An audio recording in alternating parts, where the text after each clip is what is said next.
കഴിഞ്ഞ ദിവസം രാത്രിയോടെയാണ് ഭാരതിരാജയുടെ മകനും തമിഴ് നടനും സംവിധായകനുമായ മനോജ് ഭാരതിയുടെ വിയോഗ വാർത്ത പുറത്തുവന്നത്.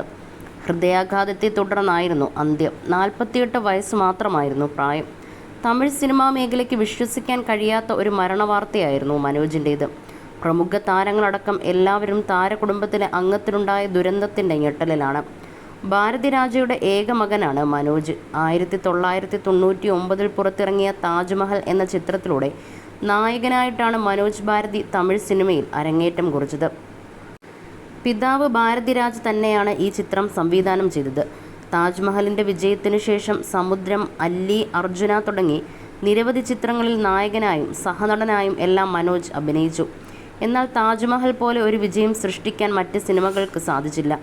പിന്നീടാണ് അഭിനയത്തിന് പുറമെ പിതാവിൻ്റെ പാത പിന്തുടർന്ന് സംവിധാനത്തിലേക്കും മനോജ് തിരിയുന്നത്. 2023 പുറത്തിറങ്ങിയ മാർഗഴിത്തിങ്കൾ എന്ന ചിത്രത്തിലൂടെയാണ് സംവിധായകനായി അരങ്ങേറ്റം കുറിച്ചത്. പ്രണയ ചിത്രമായിരുന്നു മാർഗഴിത്തിങ്കൾ. പക്ഷേ സിനിമയ്ക്ക് വേണ്ടത്ര സ്വീകാര്യത പ്രേക്ഷകരിൽ നിന്നും ലഭിച്ചില്ല. തെന്നിന്ത്യൻ സിനിമയിൽ അറിയപ്പെടുന്നതും പലരുടെയും മാർഗദർശിയുമായ സംവിധായകനാണ് ഭാരതിരാജ. അദ്ദേഹത്തിൻ്റെ സംവിധാനത്തിൽ പിറന്ന സിനിമകൾ ആവർത്തിച്ച് കാണുന്നവരാണ് മലയാളികൾ പോലും. എന്നാൽ പിതാവിൻ്റേതുപോലൊരു ശോഭനമായ കരിയർ മനോജിന് തമിഴ് സിനിമയിൽ നിന്നും നേടിയെടുക്കാനായില്ല. സംവിധായകൻ, നടൻ എന്ന രീതിയിൽ പരാജയങ്ങളും തിരിച്ചടികളും നേരിടേണ്ടി വന്നുവെങ്കിലും പ്രണയ ജീവിതത്തിൽ മനോജ് വിജയിച്ചു. സദൂരിയൻ എന്ന സിനിമയിൽ തന്നോടൊപ്പം അഭിനയിച്ച മലയാള നടി നന്ദനയുമായി അദ്ദേഹം പ്രണയത്തിലായിരുന്നു. ഭർത്താവ്, അച്ഛൻ റോളുകൾ വളരെ മനോഹരമായാണ് അദ്ദേഹം യഥാർത്ഥ ജീവിതത്തിൽ കൈകാര്യം ചെയ്യുന്നതെന്ന് താരത്തിൻ്റെ സോഷ്യൽ മീഡിയ പേജുകളിൽ നിന്ന് തന്നെ വ്യക്തമാണ്. 2002-2006 കാലഘട്ടങ്ങളിൽ മലയാള സിനിമയിൽ സജീവമായിരുന്ന നായിക നടി നന്ദനയെയാണ് മനോജ് ഭാരതി വിവാഹം ചെയ്തത്. കുഞ്ചാക്കോ ബോബൻ്റെ നായികയായി സ്നേഹിതൻ എന്ന സിനിമയിലൂടെയാണ് നന്ദന സിനിമയിൽ അരങ്ങേറിയത്. സ്നേഹിതനിലെ നന്ദനയുടെ റോളും പാട്ടുകളുമെല്ലാം ഹിറ്റായിരുന്നു. പിന്നീട് സ്വപ്നം കൊണ്ട് തുലാഭാരം, സേതുരാമയ്യർ, CBI, ചതിക്കാത്ത ചന്തു, കല്യാണക്കുറിമാനം തുടങ്ങിയ മലയാള സിനിമകളിലും സക്സസ്, ABCD, സുന്ദരിയൻ, കലിക തുടങ്ങിയ തമിഴ് സിനിമകളിലും നന്ദന അഭിനയിച്ചു.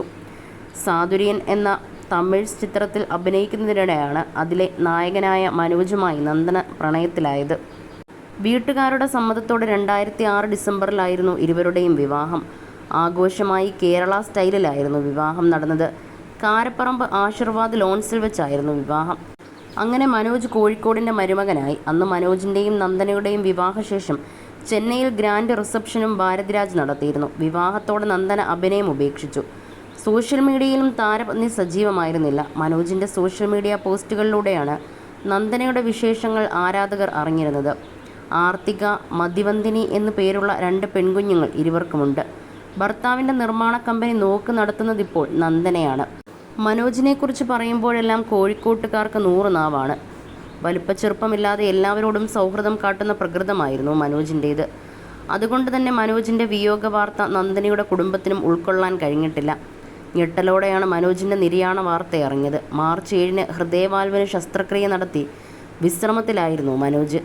കഴിഞ്ഞ ദിവസം പരിശോധനയ്ക്ക് പോകുമ്പോഴും പ്രശ്നമൊന്നും പറഞ്ഞിരുന്നില്ല. പക്ഷേ ചൊവ്വാഴ്ച വൈകിട്ട് തീരെ അവിചാരിതമായിട്ടായിരുന്നു അന്ത്യമെന്നാണ് നന്ദനയുടെ ബന്ധു പറഞ്ഞത്.